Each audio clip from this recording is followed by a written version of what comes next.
আসসালামু আলাইকুম প্রিয় দর্শক, অন্য মঞ্চের আলাপচারিতায় আপনাদের সকলকে আমন্ত্রণ জানাচ্ছি।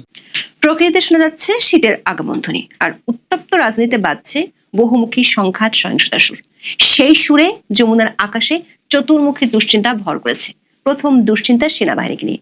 তিন বাহিনীর দাবির মুখে অর্ধেক সেনা সদস্যকে ব্যারাকে ফেরত পাঠাতে বাধ্য হয়েছে সরকার। এমন সিদ্ধান্তের কয়েক ঘন্টার মধ্যেই শুরু হয়ে গেছে নির্বাচন কেন্দ্রিক রক্তপাত।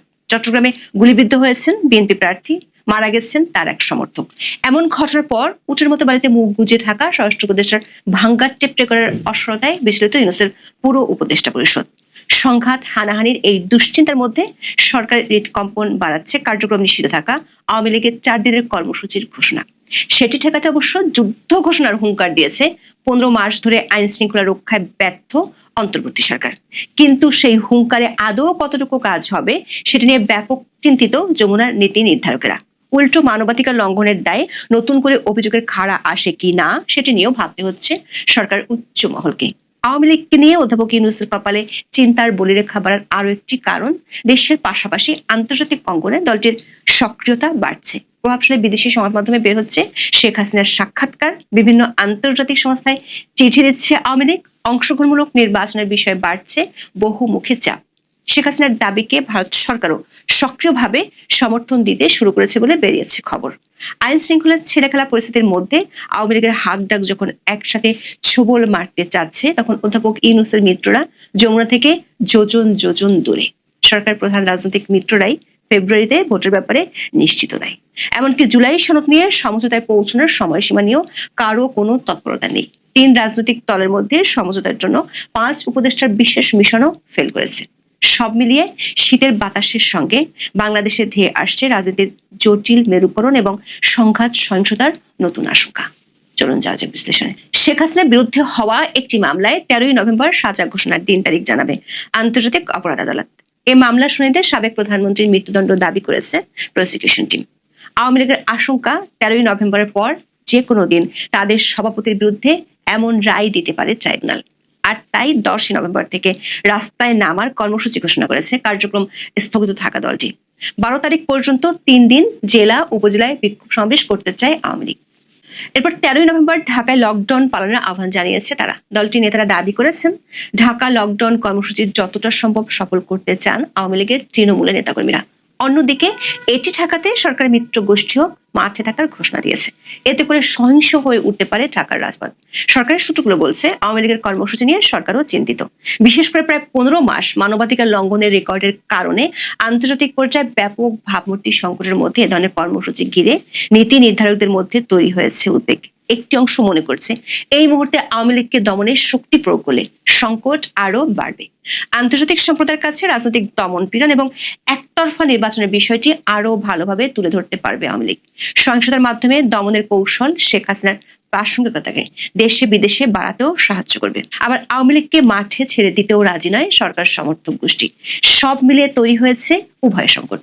স্বরাষ্ট্র উপদেষ্টা জাহাঙ্গীর আলম 5 নভেম্বর জানান আওয়ামী লীগের কর্মসূচি প্রতিহত করতে সব প্রস্তুতি নেওয়া হয়েছে।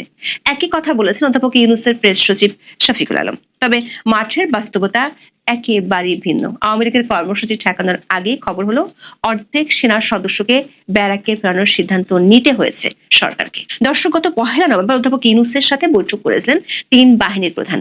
সেদিনের ভিডিওতে আমরা জানিয়েছিলাম সেনাবাহিনীর পক্ষ থেকে সরকারকে জানিয়ে দেওয়া হয়েছে তারা ব্যারাকে ফিরে যেতে চায়, কারণ সীমান্তে নিরাপত্তা ও প্রশিক্ষণের ঘাটতি দেখা দিয়েছে। বিশেষ করে পার্বত্য চট্টগ্রাম সীমান্তে নিরাপত্তা নিয়ে চিন্তিত 3 বাহিনী। 5 নভেম্বর দৈনিক প্রথম আলোর খবরে বলা হয়েছে আইন শৃঙ্খলা পরিস্থিতি নিয়ন্ত্রণের দায়িত্বে থাকা বাংলাদেশ সেনাবাহিনীর 50% সদস্যকে মাঠ থেকে সরিয়ে নেওয়া হচ্ছে। মঙ্গলবার সচিবালয়ে স্বরাষ্ট্র মন্ত্রণালয়ের সভাকক্ষে আইন শৃঙ্খলা সংক্রান্ত কোর কমিটির সভায় এই সিদ্ধান্ত হয়। কোর কমিটির সভায় বলা হয় সেনার সদস্যদের বিশ্রাম ও নির্বাচনকালীন প্রশিক্ষণের জন্য অর্ধেক সদস্যকে আপাতত সরিয়ে নেওয়া হবে। 5 নভেম্বর থেকে এই সিদ্ধান্ত কার্যকর করা হচ্ছে। এর পাশাপাশি পুলিশ হত্যার বিচার বন্ধ করা এবং গত বছর আগস্টের পরেও সরকার সমর্থকদের একের পর এক হামলা এবং হেনস্থার ঘটনায় পুলিশের বিভিন্ন পর্যায়ে রয়েছে অসন্তোষ। ফলে স্বরাষ্ট্রমন্ত্রী হুঙ্কার দিল মাঠের কতটা প্রভাব পড়বে তা নিয়ে উদ্বেগ রয়েছে সরকারের। কারণ 5 নভেম্বর গাজীপুরে এক অনুষ্ঠানে দেশের ইতিহাসের নজিরবিহীন ভালো নির্বাচন হতে যাচ্ছে বলে ভাঙা রেকর্ড বাজিয়েছিলেন স্বরাষ্ট্র উপদেষ্টা জাহাঙ্গীর আলম চৌধুরী বলেন প্রশাসনকে বলা হয়েছে নির্বাচন যেন ফ্রি, ফেয়ার, ক্রেডিবল ও উৎসব মুখর হয়। নির্বাচনে কোনো ধরনের হুমকি নেই। এর মাত্র কয়েক ঘন্টার ব্যবধানে নির্বাচনী সংঘাত ঠেকাতে সরকারের সক্ষমতা কতটুকু তার প্রমাণ পাওয়া গেছে চট্টগ্রামের বায়েজিদে 5 নভেম্বর জনসংযোগের সময় গুলিবিদ্ধ হন চট্টগ্রাম 8 আসনের বিএনপি প্রার্থী এরশাদুল্লাহ। এ সময় সরার বাবলা ও শান্ত নামে আরো 2 জন গুলিবিদ্ধ হন।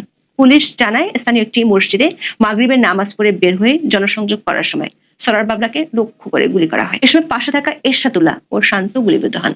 হাসপাতালে নেওয়ার পর বাবলা মারা যান। দর্শক, স্বরাষ্ট্র উপদেষ্টা যে বালিতে মুখ গুজে দিবার স্বপ্ন দেখছেন তা প্রমাণ হতে কয়েক ঘন্টাও লাগেনি। চট্টগ্রামে বিএনপি প্রার্থীর গুলিবিদ্ধ হওয়ার ঘটনা থেকে সামনে প্রলয়ের ইঙ্গিত স্পষ্ট হতে শুরু করেছে।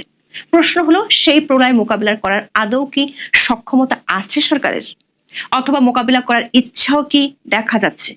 দর্শক, সংকট যত ঘনীভূত হচ্ছে তত হাল ছেড়ে দেওয়ার আলামত পরিষ্কার হচ্ছে। মাঠ পর্যায়ে দায়িত্ব পালন করা সেনা সদস্যদের সংখ্যা অর্ধেকে নামানোর আকস্মিক সিদ্ধান্ত নিতে বাধ্য হয়েছে সরকার। সেনা সদরে 5 নভেম্বর সংবাদ সম্মেলনে সরকারি নির্দেশনা পাওয়ার বিষয়টি নিশ্চিত করেন মিলিটারি অপারেশন ডিরেক্টরেট পরিচালক ব্রিগেডিয়ার জেনারেল দেওয়ান মোহাম্মদ মঞ্জুর হোসেন। জানান, সার্বিক আইন শৃঙ্খলা পরিস্থিতি বিবেচনা করে এ বিষয়ে পদক্ষেপ নেওয়া হবে। প্রশ্ন হলো, চারদিকে যখন পরিস্থিতি আরো উত্তপ্ত হচ্ছে তখন এমন সিদ্ধান্ত কেন নিল সরকার? কয়েকটি সূত্র থেকে আমরা নিশ্চিত হয়েছি সরকারের হাতে এখন তেমন কোনো অপশনও নেই। ক্ষমতা দীর্ঘায়িত করার লক্ষ্য পূরণ করতে গিয়ে সামরিক বাহিনীকেও নানামুখী সংকটে ফেলা হয়েছে। মাসের পর মাস মাঠে মোতায়েন রেখে দুর্বল করা হচ্ছে যুদ্ধ সক্ষমতা। একের পর এক বাতিল করা হয়েছে গুরুত্বপূর্ণ প্রশিক্ষণ কার্যক্রম। সেই সঙ্গে বিভিন্ন ঘটনায় জড়িয়ে ফেলে বাহিনীর ভাবমূর্তি এবং গ্রহণযোগ্যতার সংকট তৈরি করা হয়েছে। এমন অবস্থায় কেবল সরকার উদ্দেশ্য পূরণ করতে সেনাবাহিনীকে ব্যবহার করতে দিতে চান না বেশিরভাগ কর্মকর্তা। বাহিনীর সদস্যরাও ব্যারাকে ফিরে নিজেদের পেশাদার ভূমিকায় নিয়োজিত হতে চান। ফলে অনেকটা বাধ্য হয়ে মাঠ থেকে অর্ধেক সেনা সদস্যকে প্রত্যাহারের সিদ্ধান্ত নিতে হয়েছে। সেনা সূত্রগুলো বলছে, সাম্প্রতিক সময়ে 15 সেনা কর্মকর্তা গ্রেপ্তারের পর থেকে সরকারের সঙ্গে বেড়েছে দূরত্ব। আবার গোপালগঞ্জের ঘটনার পর থেকে মানবাধিকার লঙ্ঘনের প্রকাশ্য ঘটনার থেকেও দূরে থাকতে চায় বাহিনীর কর্মকর্তারা। দেশে আওয়ামী লীগের কর্মসূচি ঠেকানোর ইস্যুতে সরকার যখন চিন্তিত, তখন আন্তর্জাতিক পর্যায়ে আওয়ামী লীগের সক্রিয়তায় চোখে আরো অন্ধকার দেখছে সরকার।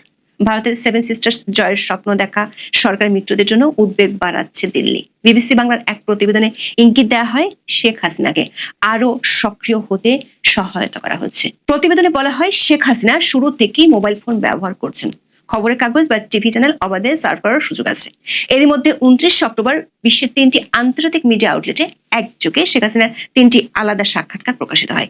এসব সাক্ষাৎকার ভারত সরকারের সম্মতিতেই হয়েছে বলে পর্যবেক্ষকদের কোনো সন্দেহ নেই। মাস 3 আগে শেখ হাসিনার সঙ্গে সশরীরে দেখা করেন আওয়ামী লীগের কয়েকজন নেতা। এছাড়া দিল্লিতে সম্প্রতি মায়ের সঙ্গে দেখা করে গেছেন সজীব ওয়াজেদ জয়। বিশ্লেষকদের ধারণা, শেখ হাসিনার উপর থেকে বিধিনিষেধের অনেকগুলোই ধীরে ধীরে শিথিল করা হচ্ছে। বিষয়টিকে তারা বলছেন আনলকিং। দিল্লির অন্যতম একটি থিঙ্ক ট্যাঙ্কের সিনিয়র ফেলো শ্রুতি পট্টনায়কের ধারণা, আওয়ামী লীগকে বাংলাদেশের রাজনৈতিক ল্যান্ডস্কেপে প্রাসঙ্গিক রাখতে চায় ভারত। আওয়ামী লীগের মতো বড় একটি রাজনৈতিক শক্তির সঙ্গে ভারতের ঐতিহাসিক সুসম্পর্ক রয়েছে। সে কারণে তারা দলটিকে বাইরে রেখে নির্বাচনের পরিকল্পনা পছন্দ করছে না। ঢাকায় ভারতের সাবেক হাই কমিশনার রিভা গাঙ্গুলি দাসও মনে করেন, শেখ হাসিনার বক্তব্যের মাধ্যমে আওয়ামী লীগ নেতাকর্মীদের মনোবল চাঙ্গা করা হচ্ছে। নির্বাচনের আয়োজন এগিয়ে আসায় ভারত শেখ হাসিনার সক্রিয়তার কোনো বাধা দিচ্ছে না। আরেক বিশেষজ্ঞ অধ্যাপক বলদাস ঘোষাল মনে করছেন, শেখ হাসিনার সাক্ষাৎকারগুলোর মধ্যে দিয়ে ভারতই আসলে আক্রমণাত্মক অবস্থান নিতে চাইছে। বিবিসি বাংলার প্রতিবেদনে বলা হয়, শেখ হাসিনার আরো কিছু সাক্ষাৎকার আন্তর্জাতিক সংবাদ মাধ্যমে প্রকাশ হবে বলে আভাস পাওয়া গেছে। এমনকি ভিডিও ক্যামেরার সামনে বসেও তাকে সাক্ষাৎকার দিতে দেখা যেতে পারে। শেখ হাসিনার সক্রিয়তা বাড়াতে আন্তর্জাতিক বিভিন্ন সংস্থার সঙ্গেও যোগাযোগ বাড়াচ্ছে আওয়ামী লীগ। 1 নভেম্বর ঢাকায় ইউএনজিপির প্রতিনিধি স্টাফান ডিলারের কাছে চিঠি দেওয়া হয়। এতে জাতিসংঘকে ইউনূস সরকার অধীনে একতরফা নির্বাচনের সহায়তা বন্ধের আহ্বান জানানো হয়েছে। বলা হয়, এ ধরনের সহায়তা আন্তর্জাতিক আইন, জাতিসংঘের মূলনীতি এবং অবাধ, নিরপেক্ষ এবং অংশগ্রহণমূলক নির্বাচন প্রসারের ক্ষেত্রে ইউএনডিপির ম্যান্ডেট লঙ্ঘনের ঝুঁকি তৈরি করবে। দর্শক, এতদিন সেনাবাহিনী ও আওয়ামী লীগ নিয়ে সমস্যার সমাধানের ক্ষেত্রে মিত্র রাজনৈতিক দলগুলোকে পাশে পেত যমুনার নীতি নির্ধারকেরা, কিন্তু সেখানেও বেঁধেছে এবার গন্ডগোল। কারণ জুলাই সনদ নিয়ে সরকার মিত্র দলগুলোর মধ্যে বেড়েছে বিরোধ। এই সনদ ঘোষণা নিয়ে জামাতের সঙ্গে বিএনপির মুখ দেখাদেখি বন্ধ হওয়ার পথে। জামাতের আলোচনার প্রস্তাবে এখন পর্যন্ত কোনো সাড়া দেয়নি বিএনপি। সরকারের বেঁধে দেওয়া 7 দিনের সময়সীমার 2 দিন পার হয়ে গেলেও বিএনপি সহ বেশিরভাগ দলের হেলদোলি নেই। জামাত অবশ্য সমঝোতা বৈঠকের জন্য 2 সদস্যের কমিটি করেছে। তবে বিএনপির 2 জন শীর্ষ নেতা মনে করেন জামাতের সঙ্গে আলোচনায় বসে কোনো লাভ নেই, তাই এ ব্যাপারে কোনো আগ্রহ নেই বিএনপির। আর এই মুহূর্তে বিএনপি ব্যস্ত নিজের ঘরের আগুন নেভাতে। প্রার্থী তালিকা ঘোষণার পর দলটি বিদ্রোহ সামাল দিতে হিমশিম খাচ্ছে। বিদ্রোহী প্রার্থীদের সমর্থকদের তোপে এলাকাতে যেতে পারছে না অনেক প্রার্থী। বিভিন্ন জায়গায় ছড়িয়ে পড়ছে ব্যাপক বিক্ষোভ। চট্টগ্রামে এরশাদুল্লাহ গুলিবিদ্ধ হওয়ার ঘটনা দলটির হাই কমান্ডকে ভাবনায় ফেলে দিয়েছে। সরকার পর্দার আড়ালে রাজনৈতিক দলগুলোর মধ্যে সমঝোতার জন্য 5 সিনিয়র উপদেষ্টাকে দায়িত্ব দিয়েছিল, কিন্তু এই উপদেষ্টাদের কথায় কর্ণপাতই করছে না 3 রাজনৈতিক দল। প্রশ্ন হলো, চারদিকে এত সব ঘনঘটার মধ্যে কি ভেসে যাবে অধ্যাপক ইউনূসের কথিত ইতিহাস সেরা নির্বাচনের ঘোষণা? ঢাল নেই, তলোয়ার নেই, নিধিরাম সর্দারের মতো ভূমিকাতে কি থাকবে সরকার? যমুনার তীরে গড়ে উঠবে কি শাহজাহানের শ্বেত মর্মর তাজমহল, নাকি সিলেটের পাথর পরের সাদা পাথরের মতো উধাও হতে চলেছে ইতিহাসরা নির্বাচনের কালকল্প?